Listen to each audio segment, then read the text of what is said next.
Lisa, seja bem-vinda. Muito obrigada, Juliana. Todo mundo que entrou aí agora, sejam todos bem-vindos. Logo, logo a gente vai começar. Vou colocar só o Nilmar. Bem-vindo, Nilmar. Se vocês quiserem compartilhar nas suas redes, esse é o link para o vídeo do Facebook. E eu vou apresentar a Lisa para vocês conhecerem ela um pouquinho melhor. E aí ela vai começar a conversar com a gente. Vão ser 15 minutos, a gente vai abrir para perguntas e depois 15 minutos, tá? Todo mundo ouvindo a gente bem? Oi, Lívia, seja bem-vinda. Então, a Lisa é professora adjunta do Departamento de Bioquímica e Imunologia da UFMG, atua nas áreas de toxinologia, geração de sistemas artificiais voltados para o diagnóstico e no entendimento da resposta imune humoral de indivíduos vacinados e infectados por flavivírus e por outros vetores de doenças negligenciadas brasileiras. É fundadora do primeiro biohackerspace do Brasil. Ah, que lindo! Muito legal essa parte. Seja bem-vinda, Lisa. Vou deixar a palavra com você. Te apresentei direito? Faltou alguma coisa?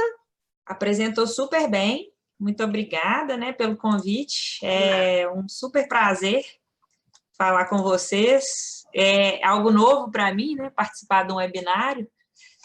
Então, vamos ver aqui se eu vou saber lidar aí com tecnologia. Apesar de eu trabalhar bastante com tecnologia, às vezes a gente se perde um pouco, né? Vai dar tudo certo. Se não der, a gente está aqui também, tá? Tá certo, então. Tá certo. Então, o que eu decidi falar, então, hoje, na verdade, eu coordeno atualmente 2 laboratórios. Um laboratório mais voltado para pesquisa, né, e um laboratório voltado mais para projetos para a sociedade, de extensão. Então, eu resolvi falar mais dessa segunda parte, né, que é esse laboratório, que é um laboratório de biologia sintética aberto à comunidade. Então, para falar sobre isso, eu vou introduzir um pouco a biologia sintética, porque é a partir dela que surgiram esses movimentos que a gente vai falar um pouco também, de faça você mesmo biologia, de biohacker, toda essa parte. Ok? Ok, perfeito, Lisa, obrigada. Então, eu vou compartilhar uma apresentação com vocês.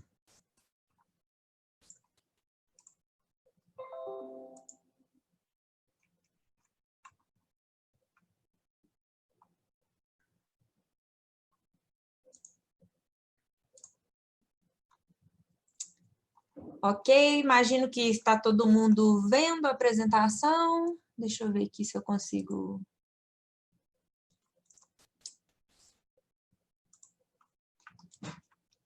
Ok, então, pessoal, se tiver algum problema, deixa eu ver aqui. Todo mundo vendo? Apresentação, boa noite. Sim, estamos vendo, sim, tá tudo certo. Ok, então. Perfeito. Perfeito. Então, como eu falei para vocês, vou falar um pouco sobre a biologia sintética.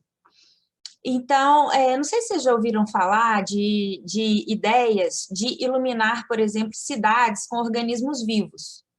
A gente sabe que na natureza, por exemplo, um organismo que brilha é o vagalume. Então, tiveram grupos de alunos da Universidade de Cambridge, na Inglaterra, que pegaram esse gene que codifica para a proteína do vagalume, a luciferase, e inseriram isso dentro de bactérias. E fizeram com que essas bactérias brilhassem. Atualmente, esse grupo de alunos, né, eles desenvolveram, alguns deles abriram empresa e tentaram desenvolver não só bactérias que brilhassem, mas plantas que brilham. Imagina se ao anoitecer a gente tivesse na nossa cidade, ao invés de eletricidade, plantas brilhantes, que brilhassem com a proteína do vagalume. A gente pega a proteína do vagalume, o gene que codifica para a proteína do vagalume, coloca na planta e ela começa a brilhar. Então, e essas bactérias brilhantes também, a ideia seria colocar ela em lagos, por exemplo, para brilhar, né, lagos, e a gente tivesse uma luz natural, resolvendo assim vários problemas de eletricidade. Outros projetos interessantes também que vem surgindo nessa área é o projeto de biologia conectada. Imagina se a gente tivesse na nossa casa privadas inteligentes, em que, ao realizar nossas necessidades fisiológicas, essa privada já faria nosso exame de fezes e urina, e o resultado desse exame seria enviado diretamente para o celular do nosso médico, dando o resultado do nosso exame. Então, esse tipo de projeto é projeto que já está em desenvolvimento. O que é o desafio disso? O desafio é conectar a biologia com a eletrônica, né? Fazer isso num ambiente molhado e fazer essa transposição de sinal. Também, a gente tem esses projetos, né, que eu falei para vocês, em que os pesquisadores em si estão tentando criar novas funções, né, funções biológicas ou organismos biológicos que não existem ainda, como esse caso das plantas que brilham, bactérias que brilham. E são projetos em andamento. Mas tem projetos que já viraram produto e já estão no mercado, né? Por exemplo, uma droga para tratar malária, que é a artemisinina, que está representada aqui no desenho. Essa droga, ela é extraída de planta, que é a Artemisia annua. Então, é um processo de extração, que o rendimento é baixo, extração desse componente da planta. Então, o que os pesquisadores fizeram? Eles modificaram geneticamente o fermento do pão, né, a levedura, inseriram uma via metabólica da planta na levedura, então, essa via metabólica que está aqui representada, essa parte que está com desenho verde é a que não existia no fermento, na levedura. Então, isso foi inserido, então, por modificação genética na levedura, e a levedura passou, então, a produzir essa molécula para tratar a malária. Isso já é feito hoje por uma empresa que comercializa esse medicamento. Também imagino que vocês já devam ter ouvido falar de mosquitos da dengue, modificados geneticamente, que estão sendo usados para o controle da dengue. Esses mosquitos, então, eles têm um gene inserido neles, e quando eles nascem, eles morrem logo cedo. Então, o que eu estou querendo falar para vocês é que essa área em que a gente tenta desenvolver novos sistemas, novas funções biológicas, coisas que a natureza normalmente não faz, e que geralmente, para fazer isso, a gente utiliza alguns princípios da engenharia, como modelar esse sistema antes de ir para o laboratório para construir, é essa área que a gente chama de biologia sintética. E é uma área que tem, como é que fala? É uma área que tem crescido, e ela tem aplicações na área da indústria, na área de agricultura, biocombustível, enzimas, medicina, alimentação, software, educação, ciência cidadã, comunitária, arte. Então, é uma área bem ampla, que surgiu cerca do ano 2000, então 19 anos, está na sua adolescência, e já cresceu bastante. Tem um site que chama Synthetic Biology Projects, que ele tem uma listagem sobre produtos de biologia sintética que já estão no mercado ou próximos de chegar no mercado. Lá tem um catálogo de 121 aplicações, né, voltadas para diversas áreas. Então, desses produtos, muitos deles são realizados pela área que a gente chama de engenharia metabólica, que é isso que eu expliquei mais ou menos para o medicamento contra a malária. É modificar geneticamente um organismo para que ele produza uma determinada substância, como a produção, por exemplo, do ácido succínico, que é usado para a preparação de medicamentos, por exemplo, o isobutanol, que é um combustível, e o resveratrol, que é um composto produzido pelas uvas, mas que a gente consegue produzir em organismos geneticamente modificados.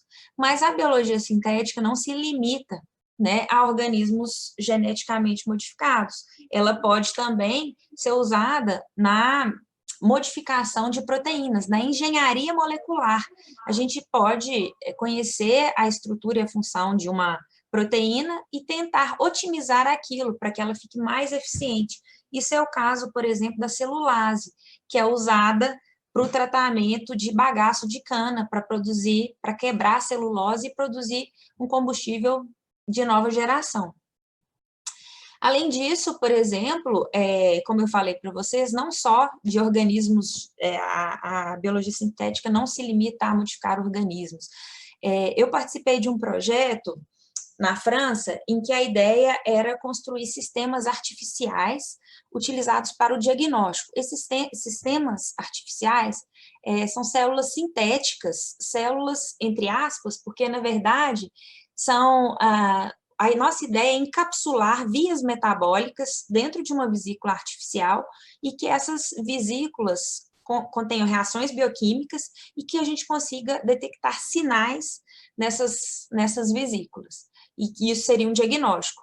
Eu participei no início do desenvolvimento desse projeto e hoje em dia ele se tornou um produto que vai ser comercializado agora esse ano. A empresa chama SkillCell. Então, eles fazem vesículas, lipossomas artificiais de tamanhos determinados e pela técnica que a Juliana até falou que já teve um webinário aí, que é a microfluídica, é possível produzir milhares dessas vesículas ao mesmo tempo e diagnosticar diferentes doenças, né, ao mesmo tempo. Bom, a biologia sintética também, né, ela tem sido usada na educação e na produção de bioarte. Então, essa figura ali é um diagrama de bactérias geneticamente modificadas e um kit que é vendido nos Estados Unidos. É possível manipular, né, organismos geneticamente modificados nas escolas. Então, aí são bactérias que têm genes que expressam diferentes cores aí, e aí as crianças têm placas de cultura e elas conseguem desenhar com esses organismos vivos. Então, é uma arte viva, né? E as crianças conseguem fazer esses trabalhos simples. Então, hoje em dia, né, quando a gente olha quem pesquisa biologia sintética no mundo, a gente vê que não é mais, né, essa foto que a gente via dos pesquisadores tradicionais. A gente vê que quem pesquisa biologia sintética hoje é uma nova geração, são jovens, estudantes de 15 anos, né, em diante já estão fazendo vários projetos nessa área de biologia sintética. E quem motivou muito a expansão desse movimento foram engenheiros que achavam que a biologia era muito complexa e tentaram facilitar essa biologia. O que esses engenheiros fizeram?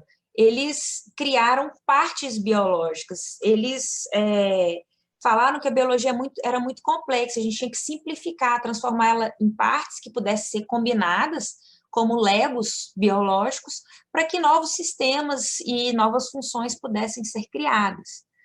Então, alguns desses pesquisadores criaram, né, uma competição que chama IGEM, né, no mineirês, IGEM, que originalmente era organizada pelo MIT, nos Estados Unidos, e o objetivo dessa competição era popularizar e tornar acessível a todos a biologia, que a biologia fosse fácil e acessível.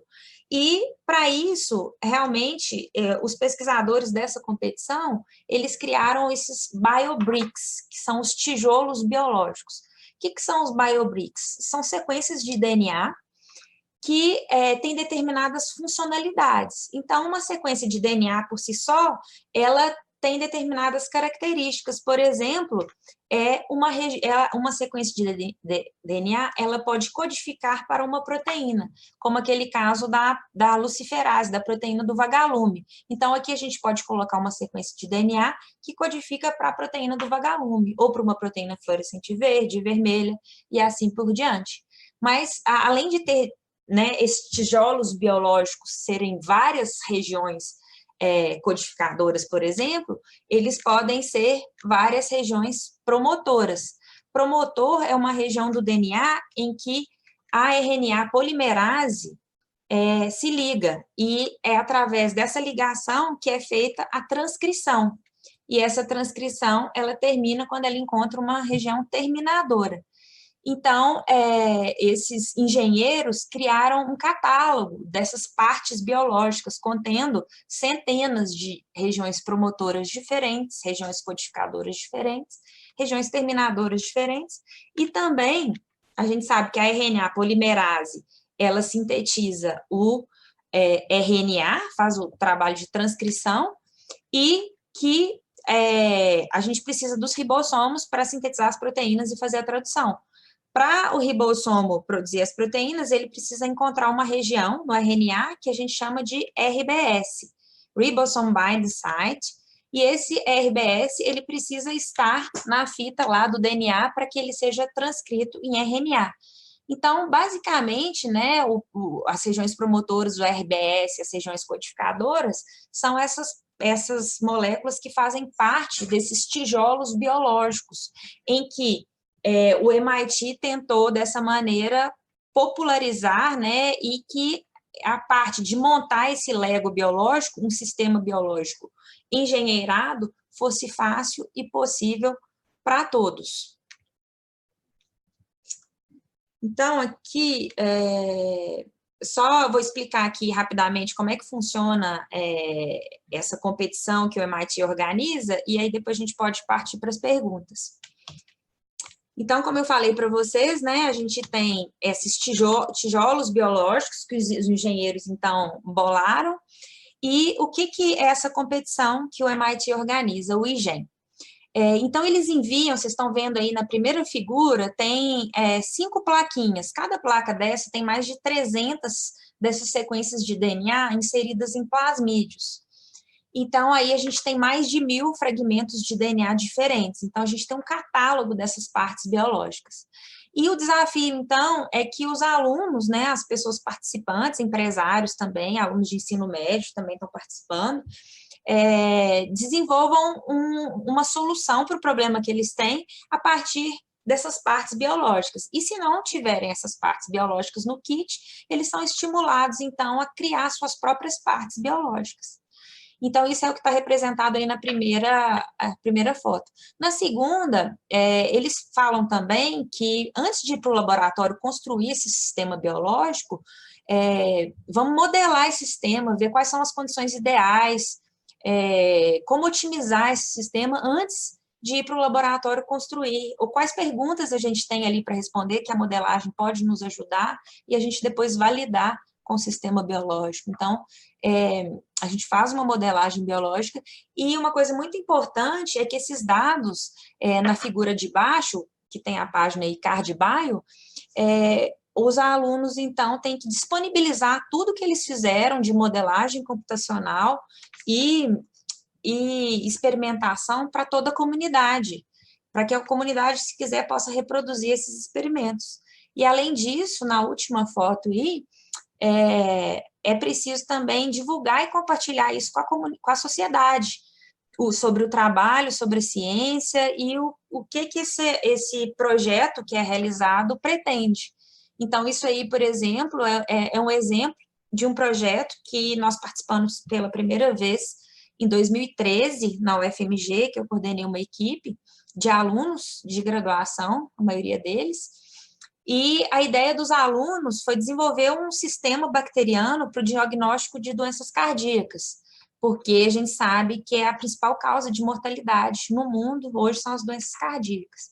E por que isso acontece? Porque o diagnóstico é muito tardio. Então, eles queriam desenvolver uma bactéria geneticamente modificada que detectasse diferentes biomarcadores para doenças cardíacas. Então, eles conseguiram, né, nessa competição, em 4 meses de projeto, desenvolver uma bactéria que detectava 2 biomarcadores diferentes, e eles validaram esse sistema bacteriano com animais em que foram induzido isquemia em vivo nesses animais.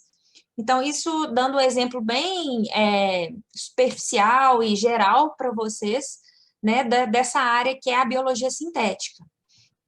Então, vou dar um intervalo aqui para a gente abrir para as perguntas, e depois eu vou mostrar para vocês como que a biologia sintética tem estimulado e dado força para esse movimento de biohack e do movimento Faça Você Mesmo Biologia. Lisa, é um mundo, né, Lisa? Biologia sintética. Sim, eu dei vários exemplos, uma introdução aí, por isso que eu falei bem geral mesmo, né, para contextualizar um pouco esse universo. Há quanto tempo você pesquisa nessa área, Lisa? Então, Eu fiz um doutorado na França em 2006, nessa área que eu tive contato, e comecei a estudar um pouco sobre a área, né?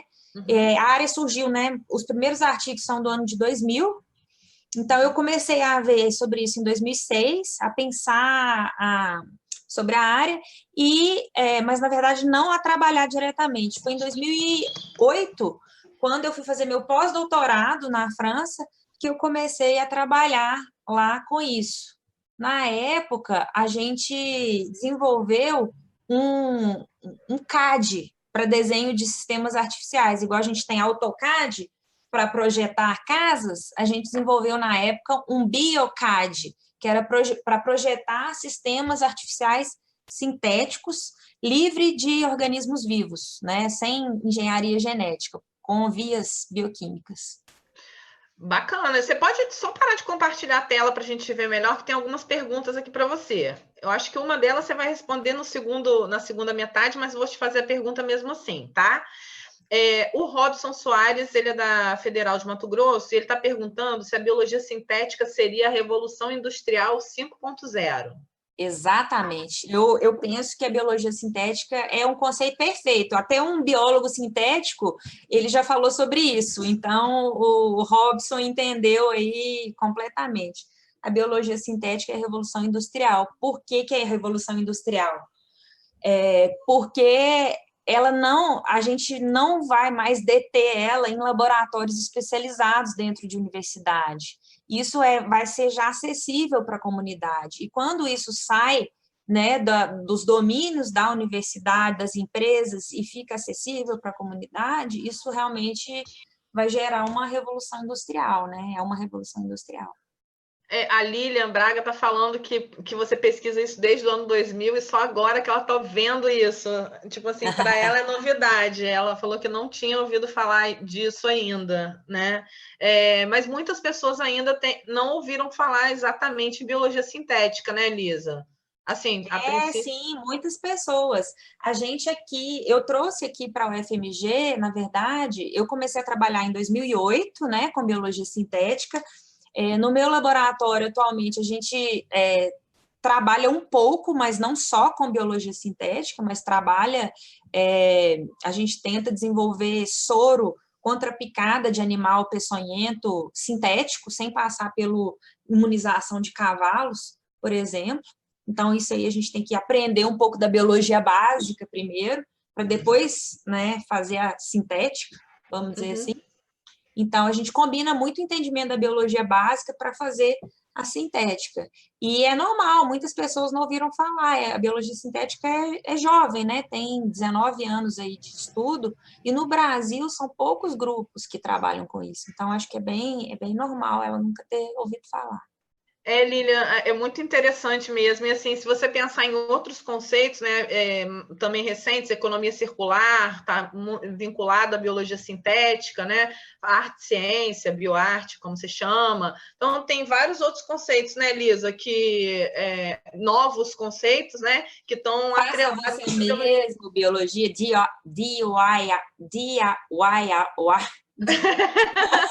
Tô trava-língua aqui.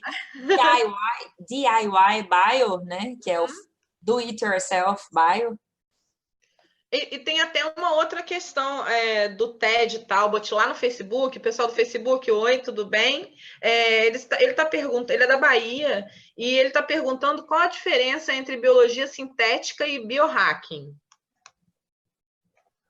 Então, eu vou falar um pouco, talvez eu vou responder melhor a pergunta dele daqui a pouco. Perfeito. Pode ser? Ted, você espera só um pouquinho, tá? Que eu tenho quase certeza que ela vai responder isso, que era aquela pergunta que eu tinha perguntado para você, Elisa. Elisa, uma outra dúvida aqui que eu tinha, tem várias como você falou lá daquele site, né, o Synthetic Projects, que tem várias coisas que já existem, né, e outras que ainda estão próximas de acontecer, eu vi umas coisas sobre produção de roupa com aranhas, DNA aranhas, insetos, leite de vaca que não é leite de vaca. Você se informou, hein?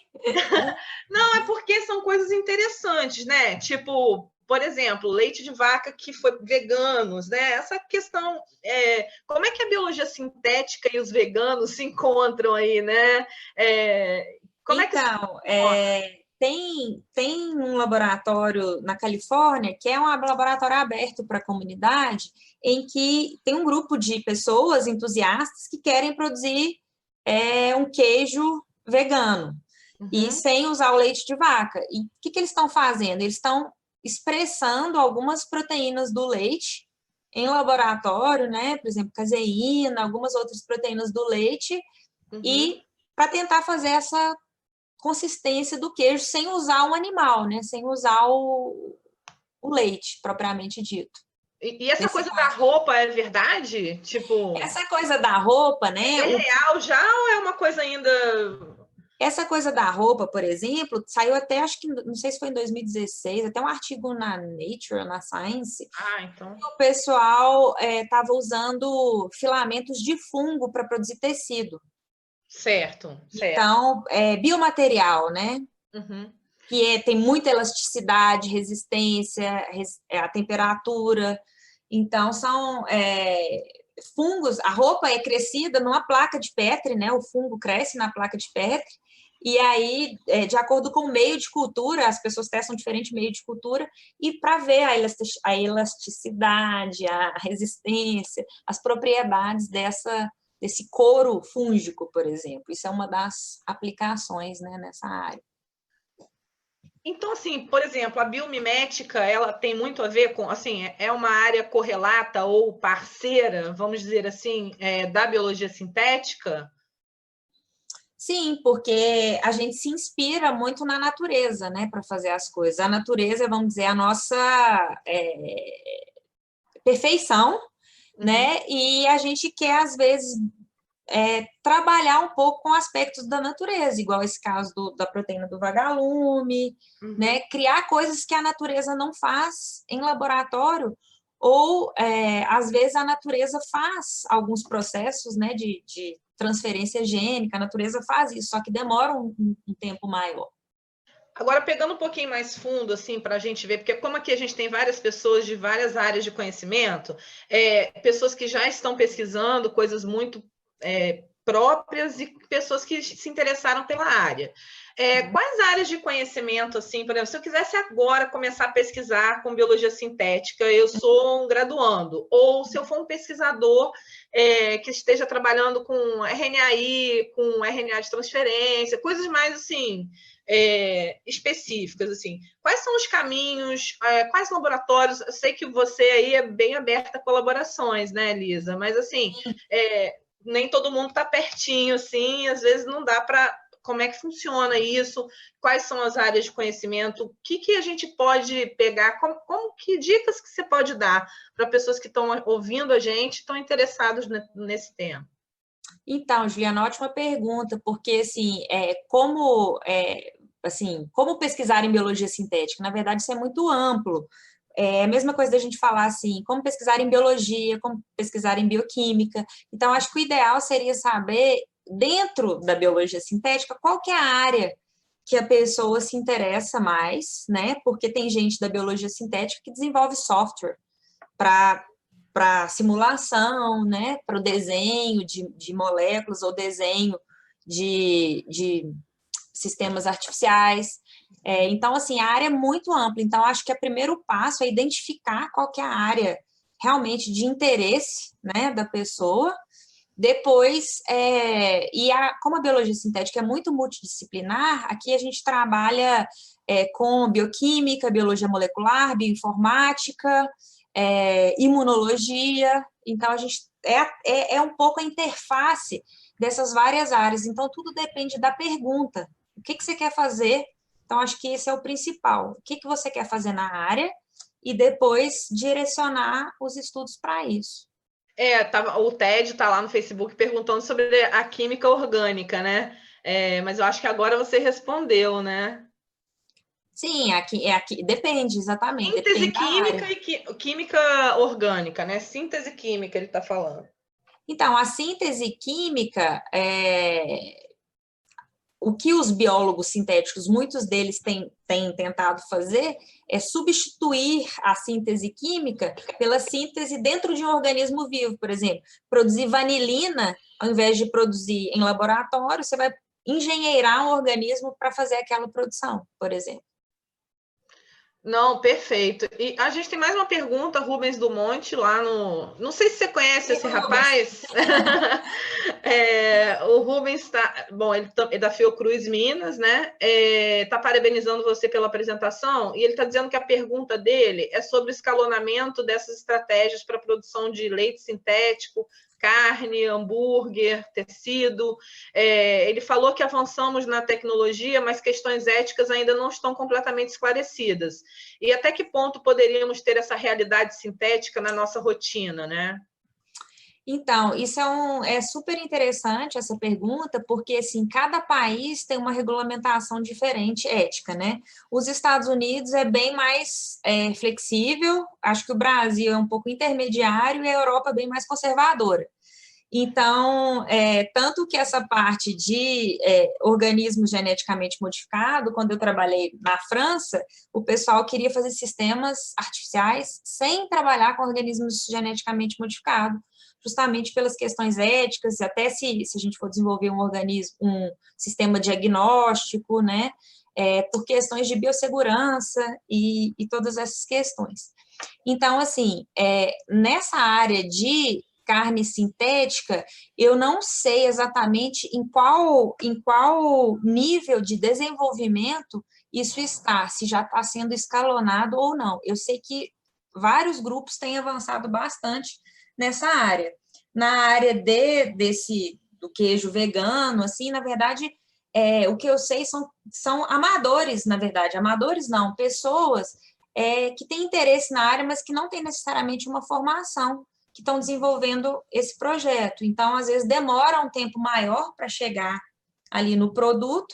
Então, eu acho que essa parte do queijo talvez ainda demore um pouco, né, para chegar no mercado. Mas os Estados Unidos têm trabalhado na tentativa de liberar esse tipo de tecnologia. Por exemplo, lá eles já fazem bois geneticamente modificados sem chifre, para não ter prejuízo no rebanho deles, porque eles têm perdas grandes de chifrada, de bois que morrem chifrada, então eles já produzem esses bois sem chifre.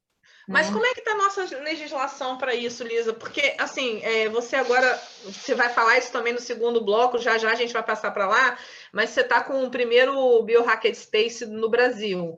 Uhum. E imagino que essas questões de segurança e tudo isso tenham sido uma parte importante dessa implementação. E como essas pessoas que estão fazendo isso, né, são pesquisadores, não necessariamente cientistas, mas são pesquisadores que estão fazendo aí ciência cidadã, né? Eu acho, e assim, a gente pode chamar assim, e saber se essas pessoas procuram as universidades, se elas buscam colaboração, se elas trocam com vocês que pesquisam nessa área, se existe essa comunicação entre essas pessoas que estão tendo as suas perguntas, né? Fazendo suas perguntas e buscando um pouco, gerando esse conhecimento, né? Que a gente está um pouco à margem disso, né? Assim, pelo menos nas universidades, eu não sei como é que é essa comunicação. Então, primeira coisa das legislações ou da ética, né? O quanto você teve que passar por isso, e se você quiser deixar isso para a segunda parte, também não tem problema. Mas essa questão é importante mesmo. Até a gente está trabalhando no Brasil, a gente tem uma lei de biossegurança, e essa lei ela exige que a gente cadastre todos os laboratórios, né, a nível local e nível nacional, no CBio, CTN-Bio. Então, para isso, a gente tem uma série de normas para cumprir, falando quais os organismos que a gente trabalha, qual o nível de biossegurança que a gente precisa ter uma capela de fluxo laminar ou trabalhar em chama, né? Então, a gente tem vários cuidados que a gente tem que obedecer para fazer isso. Eu estou até cadastrando, renovando o cadastro do laboratório no CTN-Bio, para a gente ter essa aprovação, né, de acordo com as normas de biossegurança. Fala-se muito pouco sobre, na lei, né, eu dei uma lida na lei, e ela fala muito pouco sobre a questão dessa parte de biossegurança na educação, tem só uma menção. Então, eu acho que a lei realmente ela precisa evoluir também para comportar esses avanços todos que estão acontecendo na área. Tem duas perguntas no Facebook, se você puder responder. Uma delas fala sobre como a bioinformática está sendo aplicada na biologia sintética, que você falou amplamente, né? Mas o Fausto Maiandi está perguntando mais especificamente se você poderia falar um pouco disso. E o Ted está perguntando se a biologia sintética está mais associada a interesses industriais, se é uma área fomentadora de startups e empreendedorismo. Ótimo. Então, a primeira pergunta foi sobre... sobre bioinformática. O Robson também quer saber. A gente tem uns bioinformatas que nos acompanham. Que ótimo. Então, bioinformática, super a ver. Eu vou dar alguns exemplos. Tem tempo? Tem, né? Tem tempo. Então, por exemplo, né? Aí estou vendo que tem um pessoal que trabalha com leishmania também. Então, a gente sabe, por exemplo, que leishmania é um organismo que pode ser usado para produzir proteínas recombinantes, né? Tem uma leishmania não patogênica, que chama leishmania tarantulo, e existe um pesquisador da Universidade Federal de Viçosa, que é o Thiago Mendes, que ele já trabalhou no meu grupo, e ele faz uma pesquisa super interessante, em que ele está tentando... como que eu explico? Ele está tentando inserir algumas vias de glicosilação na leishmania tarântula para que ela faça glicosilação parecida com o humano. Assim, produzir proteínas glicosiladas, que são muitas das proteínas, de interesse biotecnológico. A gente submeteu essa patente até esse ano, e isso é feito por via de bioinformática. A gente tem que pesquisar quais são as vias responsáveis pela glicosilação, quais enzimas que fazem isso, alinhar elas, ver similaridade, para fazer o gene responsável por essas vias e inserir na leishmania para fazer esse processo, por exemplo, de glicosilação. Isso é um dos exemplos na área. Só citando outro, é esse que eu falei para vocês, desse projeto também que eu estive envolvida de simulação de vias biológicas sintéticas para o diagnóstico de doenças humanas, por exemplo, de diagnóstico, detecção de pesticida, por exemplo. Então, isso tudo a gente faz simulação, a gente faz o desenho, se inspira muito na engenharia. Então, existem ferramentas computacionais em que a gente desenha um sistema artificial, simula, por exemplo, vias metabólicas com os kCats, KMs das enzimas, as concentrações diferentes de substratos ali presentes, para ver qual que é a melhor condição para dar um nível maior de produto, por exemplo, no final. Como você falou, uma área interdisciplinar, então é bem acolhedora, né, Elisa? Acaba acolhendo bastante, dependendo da sua questão de pesquisa, né? Exato, a bioinformática é fundamental nessa área. Bom, a outra pergunta, só para lembrar para você, é sobre a questão dos interesses industriais, se é uma área fomentadora de startups e empreendedorismo. Sim, eu acredito que sim. É uma área que vários projetos, como eu comentei com vocês, estão originando produtos, né? Então, é uma área fomentadora da inovação, mas não restrita a isso, né? Ela é uma área que fomenta, né, a ciência participativa, que fomenta a educação, que fomenta o desenvolvimento, o conhecimento básico. Então, assim, é bem como a biologia, né, em geral. Eu vou para a última pergunta desse bloco para a gente ir para o segundo bloco, tá, Lisa? O José Emanuel, eu não sei de onde ele é ainda, daqui a pouco ele conta, eu te conto. Ele gostaria de saber como a inteligência artificial está sendo aplicada na biologia, se você pode dar um exemplo e se há algum projeto em andamento na UFMG. Ele é aluno de graduação em computação na Federal de Juiz de Fora. Ah, que bacana. Seja Então, bem-vindo, José. seja bem-vindo. Como a inteligência artificial, eu não sei se ele já ouviu falar de internet das coisas, né? A gente, as casas conectadas, né? Coisas conectadas. Então, por exemplo, eu chamaria, né, de internet das coisas um tipo de inteligência artificial, e isso é usado, por exemplo, naquele exemplo que eu dei das privadas inteligentes, né? É um dos exemplos de aplicação. Tem na UFMG, a gente começou a estudar um pouco com o professor do Departamento de Ciência da Computação, que chama Omar Paranaíba. O Omar, ele trabalha com computadores quânticos, e ele e ele começou a simular alguns, criando neurônios artificiais, circuitos artificiais sintéticos, e simulando isso para resolver problemas computacionais ou problemas complexos. Então, eu acho que eu respondi. Acho que sim. Última. Ó, gente, a última para a gente passar para a segunda parte, tá? O Ted está perguntando se a área de biologia sintética não obedece ao mantra do publish or perish. De publicação científica, né? Isso. Então, sim, na área de biologia sintética, nós publicamos, né? Inclusive, esse paper, por exemplo, da ferramenta para desenhar vesículas artificiais, a gente publicou. Tem uma revista que chama ACS Synthetic Biology, do grupo ACS, que é um grupo muito bom, e essa revista, mesmo essa competição de biologia sintética, tem uma seção que é reservada para publicação de artigos nessa revista. Então, alunos de graduação escrevem esse artigo. Essa revista tem fator de impacto em torno de 5, então, nós mesmos, quando a gente participou da competição, nós submetemos o artigo foi praticamente aceito, aí a gente foi refazer uns experimentos, e aí a gente não conseguiu reproduzir exatamente os experimentos que a gente tinha feito anteriormente. Então, a gente resolveu não publicar o trabalho, mas, assim, isso a gente sempre publica. Inclusive, trabalhos na área de educação. Tem um trabalho super interessante que foi publicado há 2 anos atrás, que chama BioBits.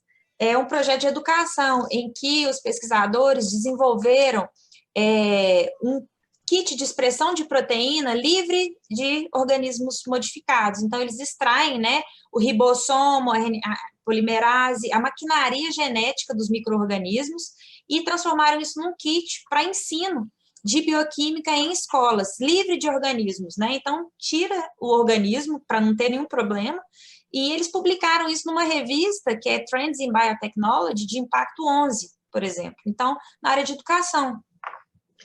Tem um artigo no Porvir falando sobre isso, né? Um kit de biologia de baixo custo que permite aprender conceitos de DNA na prática, né? Então, depois eu posso passar esse. Eu não achei o artigo agora, Lisa, mas se você quiser, depois eu posso compartilhar com eles. Mas é BioBits, não é? BioBits.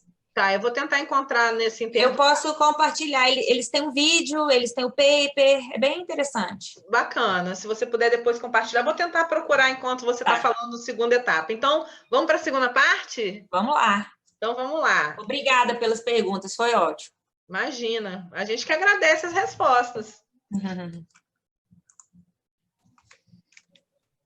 Bom, então, vamos lá. Deixa eu ver se está travando aqui. Então, como eu falei para vocês, né, a biologia sintética, que surgiu por volta do ano de 2000, ela tem fomentado vários outros movimentos, como o movimento do biohacking. Eu acho que todo mundo já ouviu falar em hacker, né? Hacker no sentido de ser aquela pessoa que vai invadir nossos computadores, roubar nossas informações e etc. Só que, na verdade, hacker é uma palavra que surgiu na década de 50 nos Estados Unidos, mais uma vez no MIT, para designar uma pessoa que entendia muito de uma determinada área. E, então, hacker, no sentido mais amplo, hoje em dia, para mim, é uma pessoa que não necessariamente especialista, vamos dizer, de formação acadêmica em um assunto, mas uma pessoa que leu muito sobre o assunto, aprendeu sobre aquilo, ela consegue até melhorar ou modificar aquele sistema que ela está trabalhando. E também, um requisito básico que eu acho de um hack, ele compartilha aquela informação. Então, o conceito de biohacking também é um conceito muito amplo, né, como a biologia sintética, e muitas pessoas pensam que o biohacking também é exclusivamente essa ideia de se injetar dispositivos no organismo, essa ideia de transumanização, né, de ciborgues, mas, na verdade, o conceito de biohacking que eu trabalho é o conceito de faça você mesmo biologia, DIY Bio. Então, esse movimento de biohacking, uma das coisas que fez com que ele crescesse foi a ideia de pessoas que têm interesse comum quererem desenvolver uma ideia. Então, por isso surgiram, né, vários laboratórios que a gente chama de hackerspace.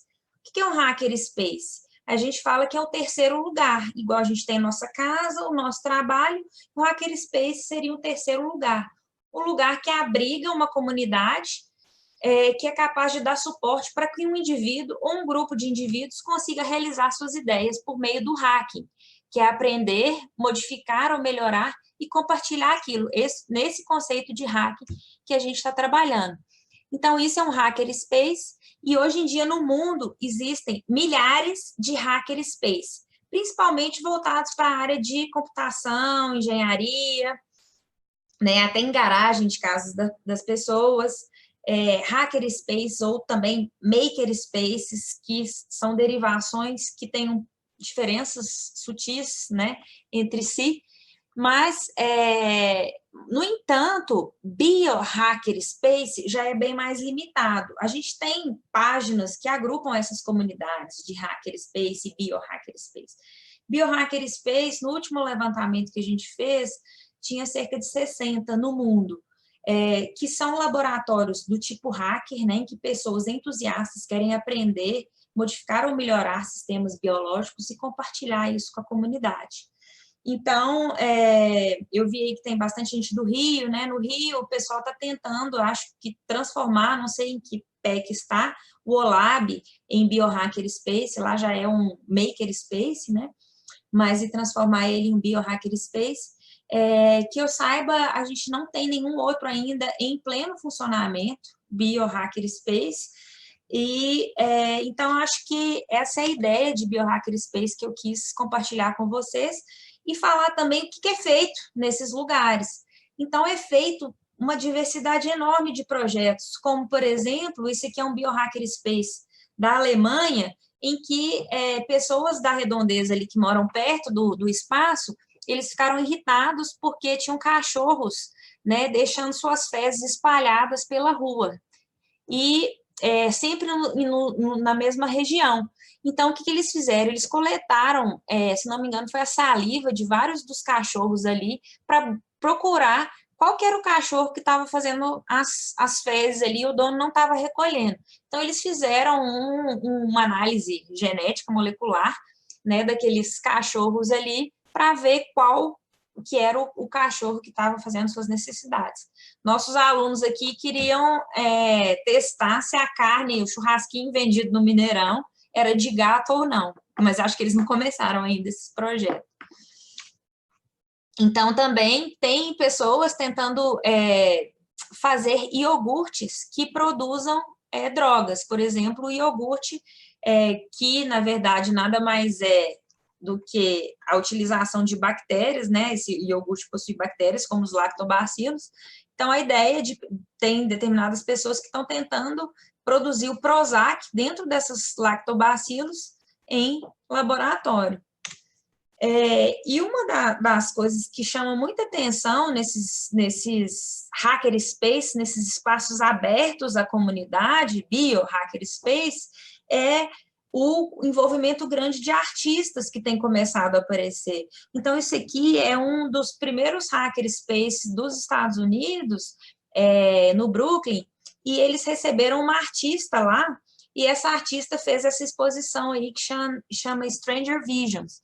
O que ela fez? Ela foi na cidade, né, Nova York, Brooklyn, no Brooklyn ali, e ela coletou chiclete de vários lugares, a bituca de cigarro, várias amostras em diferentes partes da cidade e fez uma análise de DNA, de ancestralidade.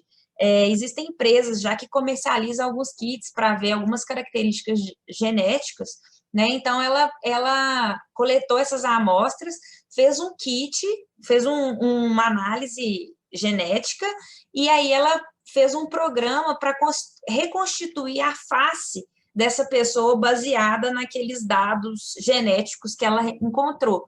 E ela imprimiu essas faces numa impressora 3D e fez a exposição, né? E na exposição dela, então, tem um estande que tem a amostra e a região que ela foi coletada, né? O chiclete no ônibus de tal estação tal, e a face da pessoa que ela projetou baseado nesses dados genéticos. Então, também, né, nessa área, tem essa parte que a gente fala, faça você mesmo biologia. Por que a biologia é tão difícil, né, e tão restrita às universidades ainda? Porque os equipamentos são muito caros. Então, imagina se a gente pudesse fazer os nossos próprios equipamentos de laboratório, facilitaria muito, né? A gente poderia ter laboratórios nas garagens de casa. Então, existem vários laboratórios e vários projetos em que as pessoas estão construindo equipamentos. Então, esse aqui é o exemplo do Gaudi Labs, em que eles conseguiram construir, por exemplo, vários equipamentos, como um microscópio, utilizando uma webcam, né, e como uma centrífuga, também simplificada. E o interessante desses projetos é que eles são abertos. O que significa isso? Se a gente entrar no site lá do Gaudi Labs, ele tem lá as peças que ele usou, o tamanho delas, a descrição dessas peças que ele usou para montar esse microscópio e como fazer isso. Então, se a gente baixar o arquivo lá, a gente consegue fazer, reproduzir isso que o pessoal está fazendo. Então, isso que a gente fala que é uma das áreas da ciência aberta que a biologia sintética tem estimulado. Ciência aberta no sentido em que a gente consegue compartilhar e até um melhora o equipamento do outro e vai otimizando e vai compartilhando, né, todas essas informações. Aqui, no caso, é uma máquina de PCR também feita, né, com madeira cortada em cortador a laser, algumas peças impressas, alguns sensores, arduinos, aí, então, tudo isso a gente tem nesses sites, esses projetos descritos que a gente consegue reproduzir, até mesmo pipetas, né, e assim por diante. Então, aqui é o resumo de algumas atividades desenvolvidas nesses espaços que são abertos a comunidades no mundo todo, né, atividades que a gente chama de DIY, agora eu falei certo, né, que faça você mesmo muitos equipamentos de biologia, tem centenas já disponíveis para a comunidade, como construção de microscópio de máquina de PCR, por exemplo. Existem nesses espaços, né, atividades de ensino, como noite de extração de DNA, esse outro projeto aqui que eu vou falar para vocês também, para deficientes visuais, pesquisa também, como a Juliana comentou, o desenvolvimento do queijo vegano, bioarte, né, esses projetos que eu já comentei de bioarte, projetos de ciência cidadã, por exemplo, no Brooklyn mesmo, tem alguns rios que as pessoas estão coletando as águas para ver o que habita naquelas águas, qual que é o microbioma daquelas águas, né, o que está acontecendo ali, qual que é a vida invisível que existe ali, e divulgar esses dados para a comunidade participar, né, o que a gente chama de ciência cidadã. E aí, nesse contexto, fazer um pouco de propaganda aí para vocês, quem for de Minas, né? E quem não for também, a gente tem que achar uma solução para que vocês consigam desenvolver suas próprias ideias. Então, aqui a gente criou esse laboratório, que é o Ideia Real, que é o que a gente acha que é, né, pelo nosso conhecimento, o primeiro laboratório aberto, do tipo Biohackerspace, para a comunidade. Ele se situa na UFMG e a gente é esse laboratório que a gente está inserido nesse movimento Maker e nesse movimento Faça Você Mesmo Biologia. Qual que é a ideia desse laboratório? A ideia é que qualquer um de vocês, seus pais, seus filhos, seus irmãos, possam desenvolver uma ideia na área de biologia sintética e biotecnologia. E a gente oferece um espaço físico, né, que tem um laboratório, que tem diversos equipamentos normais de laboratório, né, equipamentos não feitos, né, da maneira hacker, mas equipamentos comprados, né. A gente tem um espaço de prototipagem, que tem cortadora a laser, impressora 3D, e a gente tem um espaço de criatividade em que a ideia é que pessoas de diferentes áreas se reúnam e ideias novas nasçam aí nesse espaço. Então, a ideia é que a comunidade submeta propostas e venha desenvolver suas ideias aqui, né? Então, e eu quero mostrar um pouco alguns projetos que não necessariamente eu desenvolvi, mas que a comunidade começou a desenvolver no laboratório. Então, para ter acesso, a pessoa envia apenas um resumo no site, faz a reserva dos equipamentos que ela precisa e tem acesso ao laboratório. A gente tem tido mais procura, por enquanto, de professores do ensino médio para desenvolver material de aula prática para os seus alunos, e a gente tem tido procura um pouco de artistas também, para começar a fazer exposição de bioarte. Então, um dos exemplos de projeto que tem sido desenvolvido no laboratório é uma professora de um colégio técnico aqui de Belo Horizonte, em que ela está desenvolvendo um projeto de ensino de bioquímica para o curso técnico para deficientes visuais, porque está tendo cada vez mais, né, alunos com deficiência visual. Então, a professora está imprimindo moléculas, né, que no caso é um modelo da insulina, que ela está imprimindo para ensinar mais facilmente a bioquímica, que é o DNA, né, que ela está imprimindo na impressora 3D, então é bem fácil, né, a gente pega esses arquivos no Protein Data Bank e consegue transformar ele em arquivos para imprimir na impressora 3D. Um outro projeto também que a gente está fazendo bastante sucesso aqui, inclusive, é um projeto de educação, na verdade, em que a gente está imprimindo um microscópio acoplado ao celular. Então, o microscópio hoje em dia, um microscópio simples, custa em torno de R$5.000, né? Então, aqui eu vou mostrar para vocês, aqui está meu celular, e aqui está o que a gente chama do microscópio acoplado ao celular. Então, vocês estão vendo que é um suporte do celular e aqui tem uma lentezinha. Vocês estão conseguindo enxergar? Não sei. A minha imagem. Então, estamos enxergando sim mesmo. Então, esse microscópio aqui acoplado ao celular, o que que isso aqui custa super barato, a gente demora 20 minutos para imprimir na impressora, e aqui tem uma lente, essa lente é o que? Uma pérola de vidro de laboratório. Pode ser uma peçazinha de DVD usado também, tem várias coisas que podem fazer esse papel de lente. Ela tem cerca de 3 milímetros de tamanho, e esses 3 milímetros, ele dá um aumento de 100 vezes no microscópio. Então, o que que a gente faz? A gente pega, aqui eu não vou conseguir mostrar, eu acho, por causa da luz, mas o que a gente consegue fazer é a gente pega uma lâmina e coloca aqui e a gente consegue ter um aumento de 100 vezes, né, a gente consegue, o nosso celular faz o papel aí e nos ajuda a ter esse aumento.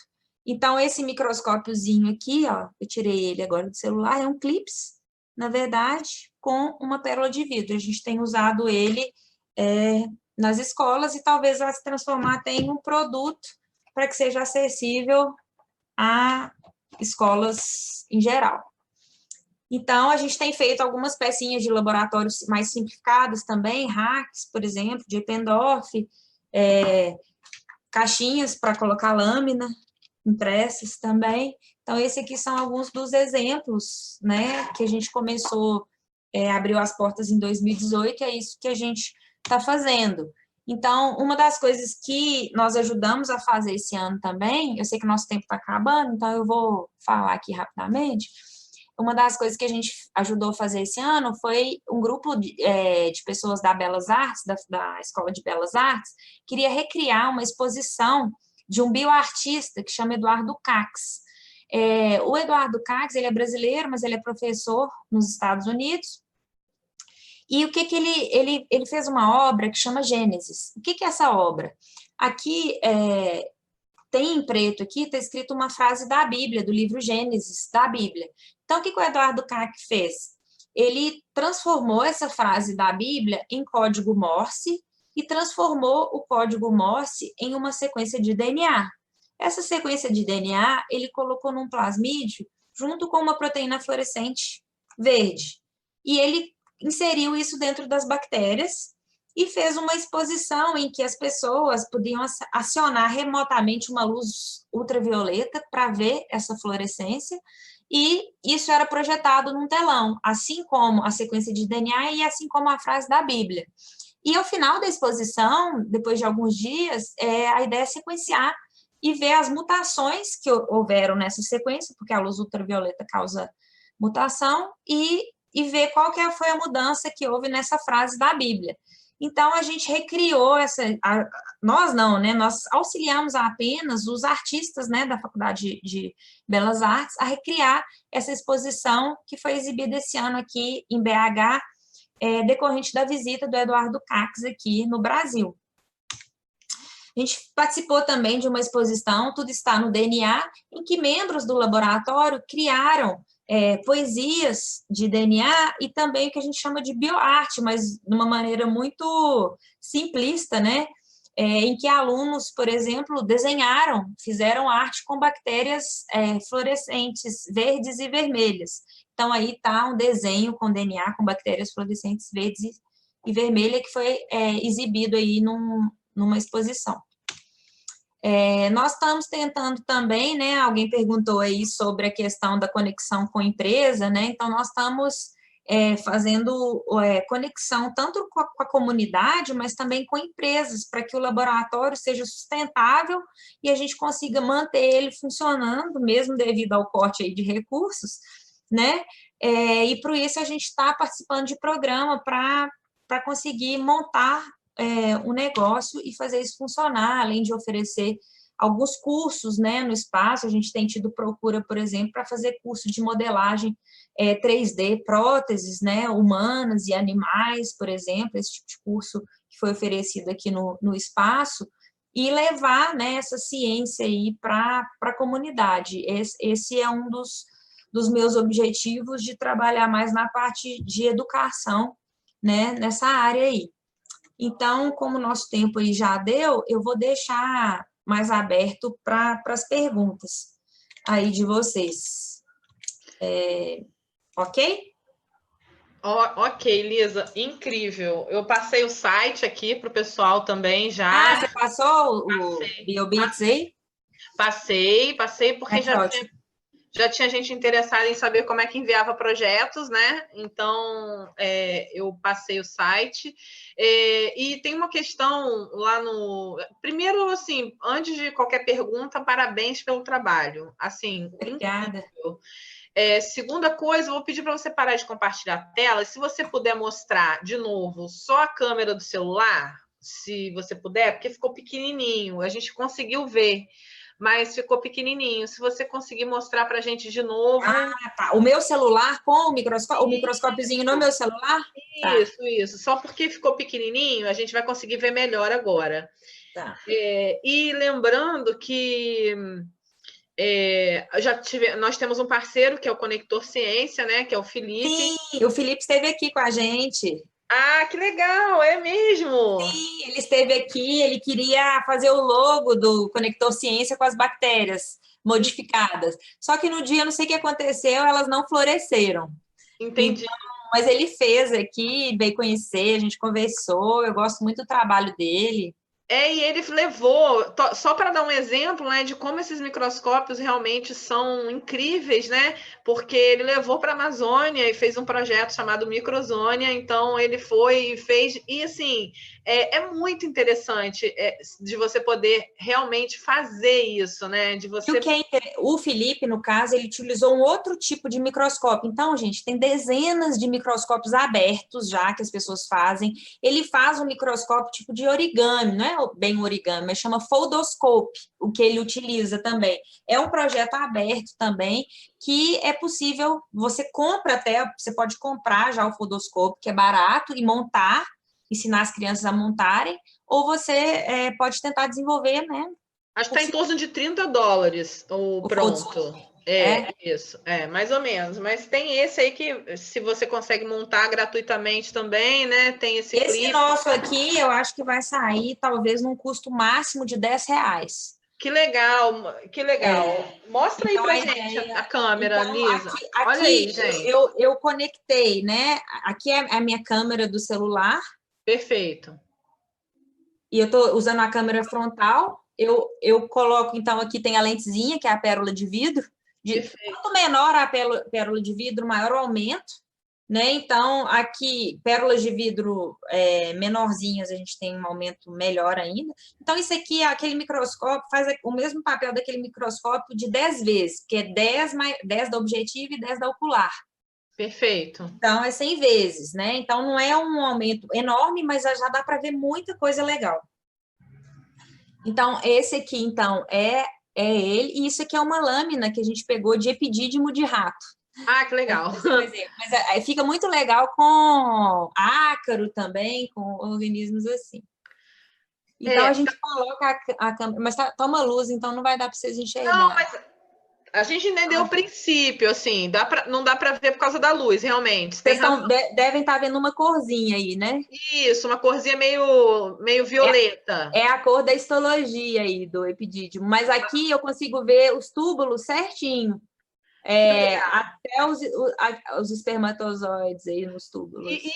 E como é que a gente consegue essa pérola? Como é que funciona isso, Lisa? Se alguém estiver vendo, quiser para mostrar para os estudantes, como é que funciona? Então, no caso, nós compramos um saco de pérola de vidro numa loja que vende material de laboratório, aqui em Belo Horizonte.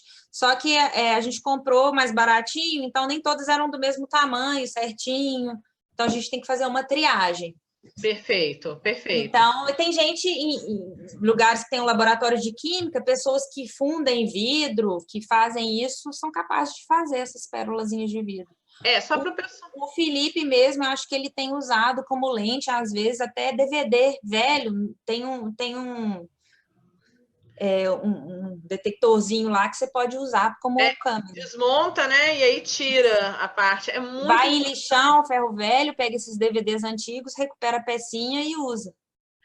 Todo mundo agradecendo, parabenizando, Nilmar, a Valéria, a Daniela, a Heloísa, falando que foi muito bom você compartilhar os conhecimentos, enriquece, tá todo mundo. O Leandro Lobo mandou um abraço para você logo no começo. Outro. E aqui a Cris Schultz está falando que acabou de entrar e já está achando incrível esse microscópio. A Lúcia Beatriz Torres, aqui do Rio, ela está falando que é um tema muito interessante, que conhece alguns dos projetos de bioarte. E o Fausto Maiande está perguntando o seguinte: como esses espaços e iniciativas conseguem, ou se conseguem, acesso a enzimas a um custo que seja acessível a esse tipo de espaço? Que ele disse que lembra do próprio gel de agar ser bem caro por si só, e se não falha a memória dele, a polimerase em si é caríssima. Então, como é que funciona isso? Isso é um problema realmente grande, mas o que a gente acha, né? A gente ainda importa muito esses reagentes, né?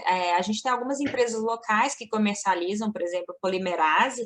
Tem alguns professores da universidade, por exemplo, que abriram empresas que comercializam e, por isso, tem um custo mais baixo.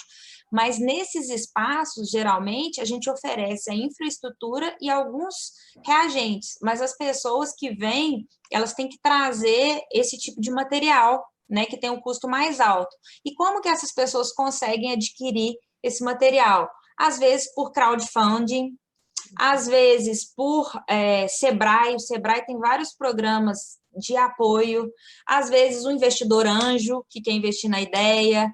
Então, assim, tem várias maneiras, se você tiver uma boa ideia, tem várias maneiras de tentar conseguir captar recursos para desenvolver ela. O pessoal que é graduando está achando tudo ótimo aqui, dizendo que é muito importante compartilhar, que você compartilhe esses conhecimentos, né? E Fanny está falando se esse microscópio de celular já é comercializado. Não, ainda não. Porque, na verdade, dá para fazer. Ela fez o dela, né, Fanny? Então, assim, dá para fazer. Tem esse clipezinho, esse clipe... Não foi a gente que criou, é um projeto aberto, na verdade. Então, a gente só copiou, né, de um outro grupo que desenvolveu e estamos adaptando aqui a nossa realidade. E você falou muito de ensino, né, Elisa? Assim, de professores interessados, de quantas pessoas têm se interessado por participar dessas propostas, né?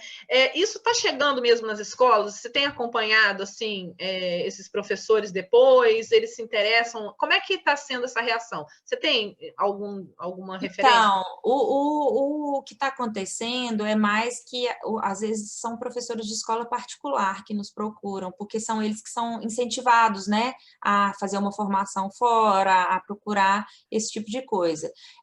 Escola pública, a gente ainda não teve acesso. Então, a gente quer até fazer algum programa para conseguir incentivar com que escolas particulares paguem um pouco por algumas coisas para a gente conseguir financiar esse tipo de material, como microscópio para escola pública, ou desenvolver atividades em escolas públicas também. E a Gerdau abriu um museu, um edital agora, né? Aí, como é que está funcionando essa relação do laboratório com esse edital, com o museu? Está falando de arte e ciência, né? Você falou tanto de bioarte. Como é que está funcionando? Vocês vão Nós vamos submeter. Vão submeter? Não vou dar spoiler sobre qual projeto, mas nós vamos submeter sim. Não, porque é muito interessante. Assim, para quem não sabe, né, a Gerdau tem um museu lá em Minas mesmo, em Belo Horizonte, e aí agora tem um edital de arte e ciência. E como vocês estão tão pertinho, né, achei que poderia ser incrível isso, assim, de vocês estarem dentro mesmo, né? Porque tem muita... Nós vamos submeter provavelmente com o pessoal da Belas Artes mesmo, que está nos ajudando a elaborar a proposta. Já estou aqui torcendo, depois me contem. Com certeza. O Zé Manuel está falando que seria interessante a criação de um curso à distância para preparar professores da rede pública, que encontram muita dificuldade de formação continuada. É um projeto muito inovador que pode causar impacto na educação. E aí, Lívia, você acha que é possível isso? Com certeza. É uma das coisas que eu pretendo. Eu não sei muito ainda como fazer, né? Eu não tenho muita prática no ensino à distância. A gente oferece um curso aqui super bacana, que é um curso de verão em biologia sintética, que a gente geralmente recebe pessoas de vários estados, e é uma semana de imersão, tanto teórica quanto prática, né? E por enquanto a gente é o único curso assim que a gente consegue, mas à distância a gente tem que uma das minhas ideias aí, de repente, para submeter num edital aí próximo. Quem sabe, conta com a gente aqui da EAD. Quem sabe vocês não ajudam a gente a desenvolver uma proposta? Quem sabe, vou gostar. Acho que é um tema muito bacana lá. Seria muito bom. O bom é que eles botam pilha, né? Bom, eu tinha pensado em gravar alguns vídeos, deixar disponíveis, não sei se funciona, e depois fazer tipo fóruns. Bacana. E tem várias outras coisas. Isso aí a gente pode ir longe aí, ó. O José Manuel falou que é para contar com ele lá na Federal de Juiz de Fora, viu? Vamos pegar o contato dele aí. Vamos sim.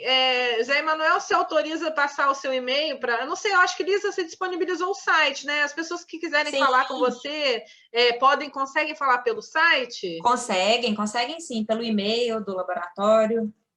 E o Guilherme Barbosa está dizendo que a meta dele ao voltar para o Brasil é fomentar um espaço desse e que gostaria de conhecer esse espaço de vocês. Guilherme, que saudade de você!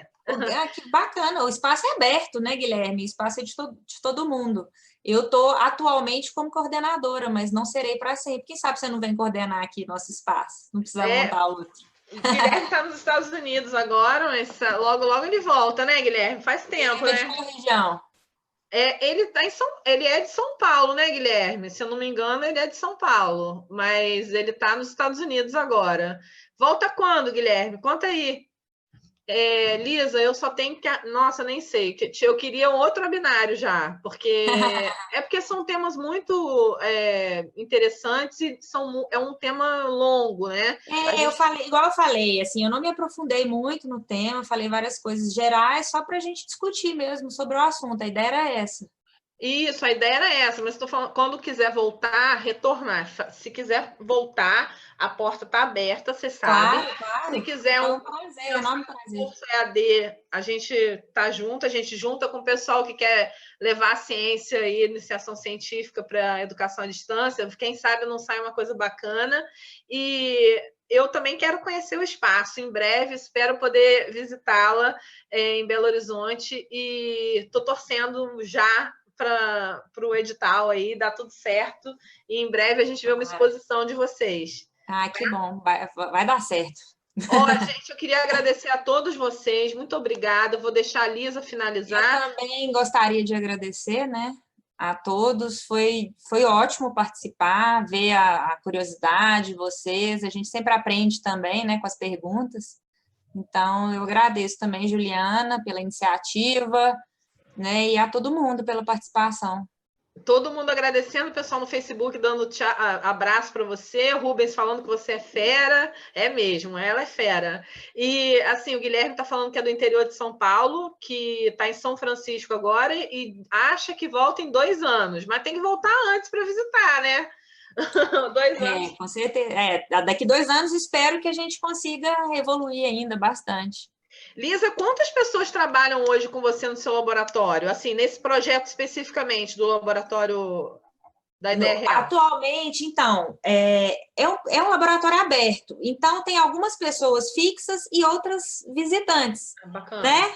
Uhum. Então, tem, por exemplo, tem uma pessoa que está tentando desenvolver está tentando reproduzir um kit de neurociência também para a parte de educação, que ele acabou se tornando membro e ajudando nas atividades do laboratório.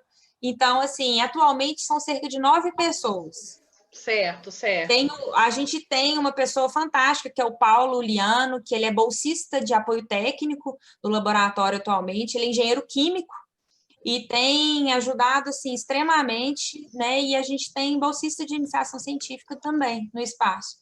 E fora isso, os entusiastas, as pessoas que gostam da ideia e querem ajudar, colaborar. Então, por isso que a coisa funciona. Muito bacana. Eu achei incrível a ideia, a proposta, e eu espero que cresça bastante, que esse seja o primeiro de muitos, né? Porque isso aproxima bastante a comunidade da ciência e na prática, né? Na real. O que acontece às vezes é que as pessoas têm medo, eu acho, de expor suas ideias, ou a gente fala que elas têm um pouco de síndrome de vira-lata, né? Acham que as ideias dela não são boas o suficientes. E, assim, a gente tem pessoas incríveis. Os nossos alunos aqui de graduação são, assim, extraordinários. E eles chegam, assim, tímidos e, né, a gente vê como o potencial que essas pessoas têm. Mas eu acho que um espaço como esse permite com que elas coloquem essas ideias com menos timidez, né? Porque é um espaço aberto. Então, é mais um motivo para ele ser um espaço de acolhimento também de boas ideias e boas pessoas, né? Então, parabéns, Lisa. Agradeço mais uma vez. Volte sempre. A casa é sua. E tudo que você quiser compartilhar, o que você quiser do laboratório, a gente está aqui. Todo mundo vai querer te acompanhar, certamente, tá? Eu que agradeço, Juliana. Muitíssimo obrigada. Obrigada a todo mundo. E a gente vai se falando. Tá beijo, bom? gente. Pessoal do Facebook, beijo. Vou encerrar aí para vocês. Tchau, Lisa. Um beijo.